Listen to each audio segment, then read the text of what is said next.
মা দরাবা রাসূলুল্লাহ সাল্লাল্লাহু আলাইহি ওয়াসাল্লাম শাইয়ান করতে দিয়ে বলা খাদাম বলা ইমরাতান। আল্লাহ রসুল জীবনে কোনোদিন নিজের স্ত্রীকে মারেন নাই। এই যে ডিসক্রিমিনেশন, এই যে বৈষম্য, এটার মূলে কুঠারাঘাত করেছেন আমাদের রসুল হযরত মুহাম্মদ সাল্লাল্লাহু আলাইহি ওয়াসাল্লাম। হযরত মুহাম্মদ সাল্লাল্লাহু আলাইহি ওয়াসাল্লাম প্রথম নারীদেরকে মর্যাদার আসনে অভিষিক্ত করেছেন।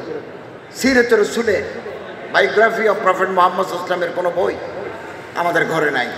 হেভিয়াস কর্পাস লর আগে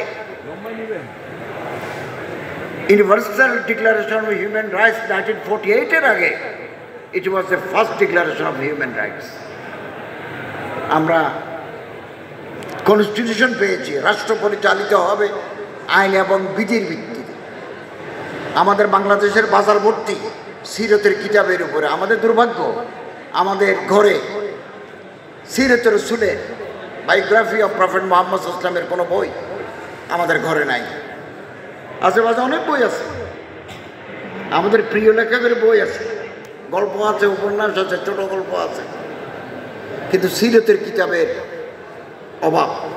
আসুন, খুব বেশি দাম নয়, আমরা বাজার থেকে নির্ভরযোগ্য লেখকের সিরাতের কিতাব ক্রয় করি, অধ্যয়ন করি, আমাদের জীবনধারাকে আমরা আলোকিত করি। ওয়ালটন এখন দেশের সীমানা পেরিয়ে পৌঁছে গিয়েছে 50টিরও বেশি দেশে। ওয়ালটন, ঘরে ঘরে বিশ্বজুড়ে। আজকে পাওয়ারাইজেশন অফ উইমেন, নারীর অধিকার খুব বেশি প্রচলিত কথা গোটা দুনিয়ায়। হযরত মুহাম্মদ সাল্লাল্লাহু আলাইহি ওয়াসাল্লাম প্রথম নারী জাতিকে আকাশে তুলেছেন, মর্যাদা দিয়েছেন। নারী, মা, স্ত্রী, বোন, কন্যা। আল জান্নাতু তাহতা আকদামিল উম্মাহাত, মায়ের পায়ের তলায় জান্নাত। আগেকার নারীদেরকে বলা হতো পার্সিয়া, রোমান এম্পায়ার, প্রাচীন ভারতে door of the hell, organ of the devil বলা হতো।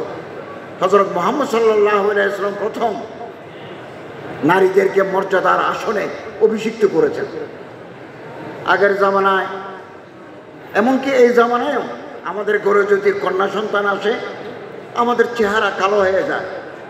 পুত্র সন্তান আসলে আমরা ফেসবুকে লিখি আজকে বাবা হলাম, কিন্তু কন্যা সন্তান জন্ম নিলে এইটা লেখে না যে আজকে কন্যা সন্তানের বাবা হলাম। এই যে ডিসক্রিমিনেশন, এই যে বৈষম্য, এইটার মূলে কুঠারাঘাত করেছেন আমাদের রসুল হযরত মুহাম্মদ সাল্লাল্লাহু আলাইহি ওয়াসাল্লাম। তার একটা বিখ্যাত উক্তি আছে, মান আলা সালাসা বানাতিন আও আখওয়াতিন আও বিনতাইনি আও উখতাইনি ফাআদাবাহুন্না ওয়া যাওয়াজাহুন্না ওয়া হাসানা ইলাইহিন্না ফালাহুল জান্নাহ। তিনটা মেয়ে অথবা তিনটা বোন যে লালন করলো, পালন করলো, শিক্ষা দিল, সুপাত্রে পাত্রস্থ করলো, সারা জীবন তার সাথে বলা ব্যবহার করলো, হযরত মুহাম্মদ সাল্লাল্লাহু আলাইহি ওয়াসাল্লাম বলেন আমি গ্যারেন্টি দিচ্ছি সে জান্নাতে যাবে, আমার সাথে থাকবে। এই যে ডিক্লারেশন, এর আগে আর কেউ দিতে পারে নাই। আর একটা কথা হচ্ছে, এই আধুনিক যুগে একটা পরিসংখ্যান আছে। আমরা যারা শিক্ষিত বলে দাবি করি, এডুকেটেড, খুব হাই অফিসিয়াল, আমরা সুযোগ পেলে আমাদের বউদেরকে, আমাদের স্ত্রীদেরকে আমরা মারি, প্রহার করি, আমরা কিলে বউকে মারি, খুব ভালো বলা করে। আমার জানা মতে একজন বিচারক মেয়ে, উনি বিচারক, ওনার স্বামী বিশ্ববিদ্যালয়ের শিক্ষক। এই শিক্ষক স্বামী বিচারক স্ত্রীকে মারতে মারতে মুখ টুক লাল করে দিছে, এখানে দাগ করে দিছে মারতে মারতে।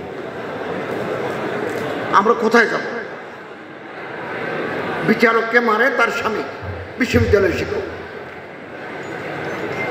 আমাদের কাছে আসেন, সহযোগিতা কামনা করেন। বিচারক ইচ্ছে করলে তারা এক মুহূর্তের ভিতরে পুলিশ ধরে আনি কাঠগড়ায় কারাগারে দিতে পারেন। উনি এটা দিতে চাচ্ছেন না, উনি তার স্বামীকে জেলখানায় দিতে চাচ্ছেন না, কিন্তু মার খেয়ে যাচ্ছেন। আমাদের রসুলের ঘোষণা আছে, মা দরাবা রাসূলুল্লাহ সাল্লাল্লাহু আলাইহি ওয়াসাল্লাম শাইয়ান করতে বেদিকে বলা খাদান বলা ইমরাতান, আল্লাহ রসুল জীবনে কোনোদিন নিজের স্ত্রীকে মারেন নাই।